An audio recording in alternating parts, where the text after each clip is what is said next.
Thank you very much, Bill. I don't quite understand how to explain it, but I have to come to myself. I've had about 30-year road against the Pittsburgh Steelers, but I wound up preaching pretty well. That's what's called ultimate forgiveness. Let me say that I am excited to be here, and I'm thankful for that kind and generous introduction that my friend Bill McElhaney has given me. I have very few people in the world religion and the scholarship that I respect more than Bill. And I am always honored to be in his presence and glad to be counted among his friends. And it was profound honor to be a part of that. He asked me to be a part of this series of meetings and to come and serve as a pastor. I appreciate you, Bill. Thank you so much for extending the invitation, and Kim and all those who had some part in sanctioning my coming. I really appreciate even when you consider it. And then Eric and I have been friends for a long time, Pastor Eric Goldberg, and glad to see him and grateful to be here. This is the first time I've been in this sanctuary. So even though it's I don't think it's quite going to shine on it yet, but I appreciate being in here, and don't ever take standing in the pulpit of any preacher like this. I want to know how much I appreciate him giving me an opportunity to be here on today. I see so many friends out here, people I've known over the course of the year. I brought with me another friend, Tracy Gray. It's kind of late. I said that she's my sympathetic amen. But I appreciate her taking the time to come. I told her about this in April, and she said she wanted to come and see what it was like. So I'm glad that she's here. We're also fellow church members at the Freedom Baptist Church. And glad to have her with me. And I told her to thank her for being a part of this evening. Now, I will point out some others, but I'm scared I would miss some people. If you all know, thank you for being here. And I appreciate your presence as well. Don't take that lightly.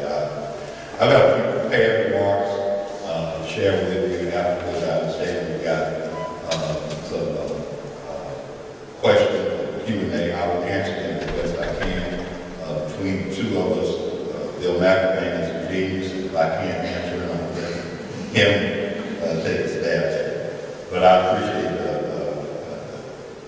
your considering these remarks. I want to begin tonight saying that I'm not here as an economist or a politician or even as a public policy expert. That I'm really first and foremost a gospel preacher, and it's from that perspective that I approach my work, even my work at CitySquare. That being said, I think the very fact that we are hosting this series of meetings gives evidence of the fact that there's a common concern among very many of us that there is something grievously wrong in our work.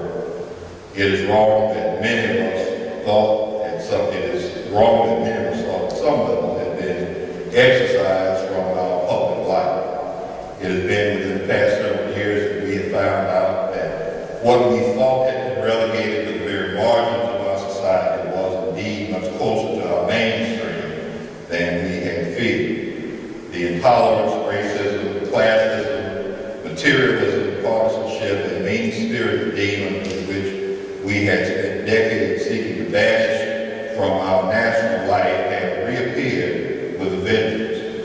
Not only have they reappeared, but ironically, in an effort to preserve some semblance of the gains achieved by progressive patriots in the name of fairness, those possessed by what in another time would be considered darker influences have received credibility.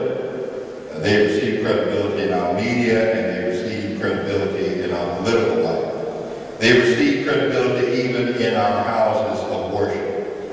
These forces have received so much credibility that there are those who cherish what appear to be a new, more equitable ethic in our social life, and who seem to have been cowered in silence. We are no longer comfortable utilizing words and phrases that have ended child labor laws, gave women and minorities the vote, and amended the Constitution to expand understand and clarify our fellow citizens, our and our fellow citizens' freedom. Among those phrases that are whispered when once they were shouted from the mountaintop is the phrase social justice. The idea that the narrative of the Christian faith could actually have something to say about how we believe, how we as believers should practice and promote a godly way of living that we say characterizes our personal relationship should also extend to our societal life and the systems that govern them shouldn't be foreign or controversial. But it is. It is not only controversial within those systems, it is controversial and problematic within the church itself. Effectively, the argument against social justice is that Christianity places no obligation of societal fairness, care for the poor, the sick, the oppressed, the market, the education, political dialogue, or public policy. Christianity is reserved, or has been reserved, for our personal relationships and behavior. Christianity is, according to opponents of social justice, a gospel that is inherently true to the extent that it supports consumption, profit, and meritocracy that comes just short of survival of the fittest. This antipathy toward social justice makes it easy to now dismiss the engagement of people of faith in the public square. CitySquare is engaged in an effort to change legislation that would close a loophole in state law that allows predatory lenders, payday and car title only businesses primarily but not exclusively, to operate as credit service organizations. The loophole allows this industry to avoid the regulation of more legitimate lenders and circumvent the state constitution's prohibition against usury. The coalition working for this legislation includes the Christian Life Commission, the Baptist General Convention, Jewish advocacy groups, Catholic charities in alliance with other religions, as well as secular advocacy groups. All the faith-based organizations see both in their scriptures and in faith ethic the oppressive nature of charging exorbitant interest. Businesses charge as much as 300, 500, even 900% interest rates disguised as fees. A state representative who chairs this committee, the committee in the House that will recommend this legislation to the full House, recently called together representatives of the coalition and after chiding them for trying to put this industry out of business, warned them to stop acting as if you speak for God, because you don't. This is an argument that this same representative would not have made the supporters of the pro-life movement, or if they were supporters of pro-business or deficit reduction, nor would it have been a problem if that same representative were talking to church leaders or other people of faith supporting any legislation that leaned more toward demanding personal responsibility. But the laws being discussed in this case are perceived to favor poor people, people who are poor and who live beyond their means. Thus, this makes a case in which people that worship God and interpret His Word cannot possibly speak for God. We've just endured, and some will say we're coming out of the worst economic downturn since the Great Depression. While the reasons are fairly well known, I know very few churches and places of worship where it has been properly interpreted. We were lulled into a false sense of security while our society fell headlong from a production-based economy into an economy built on paper-mache foundation of subprime loans, bundled mortgages, credit default swaps, hedge funds, and a host of financial instruments so complex that the majority of those involved didn't know how they were constructed. Churches were complicit as they equated evidence of faith with the acquisition of material goods. And instead of teaching stewardship and service, we extolled the miracle of the megachurch, and many churches even began to model their worship after what their members saw on television.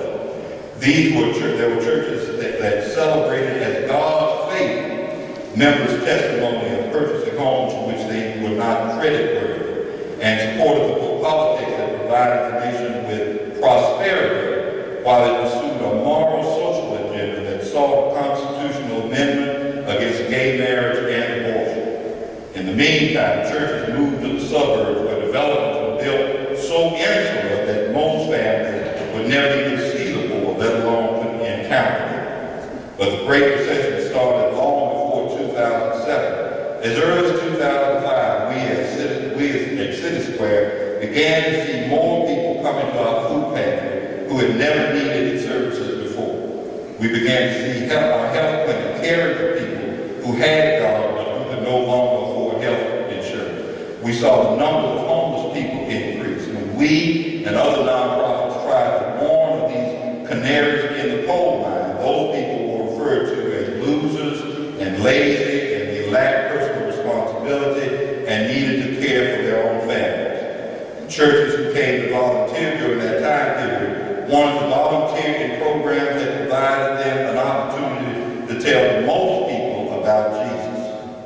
Because the ethic of the time suggested that poverty and the loss of material gain had to have a direct link to a lack of relationship with God. The notion that the church would use its wealth of human and material to provide a safety net and to stand in solidarity with these people and advocate in their interests was false. A theology that included social justice should have led clergy and church leaders to vigorously challenge the values of a system that was corrupting our nation's concept of neighborliness.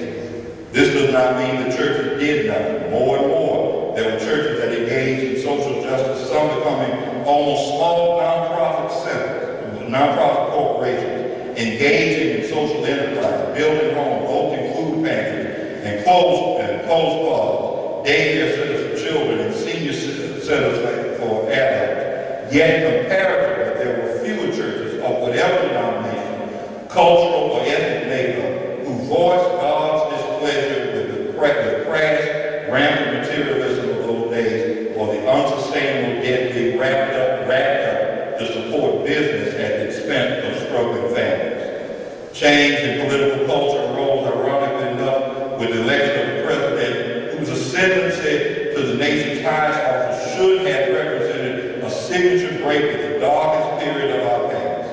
Barack Obama's election by an overwhelmingly diverse majority of American citizens should have been a sign that the United States had won the war against racism, racial insensitivity, bigotry, and oppression. The civil rights icons should have been hailed as prophetic witnesses of our country's capacity to achieve in less than 50 years the deepest promises of democracy.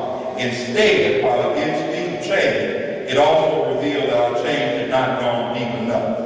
Obama is far too great a reminder of some of the great challenges of equality and a reminder of how close bigotry is to our national epidemics. The son of an African and a white woman, reared with greater world awareness and exposure than the average American who has never owned a passport, raised by white grandparents who become a Harvard graduate and becomes a constitutional law professor, cannot possibly be one of us. The narrative doesn't fit. As one near presidential candidate has recently said, he's never been a Boy Scout, wasn't a Rotarian, didn't grow up playing Little League baseball.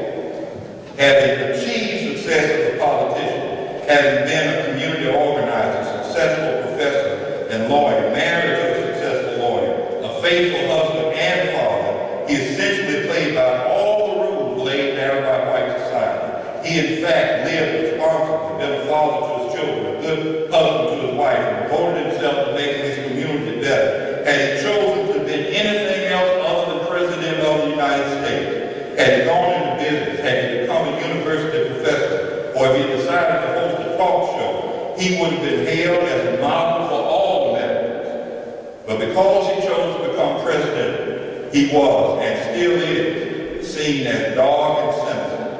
His education, his citizenship, his authorship, his politics,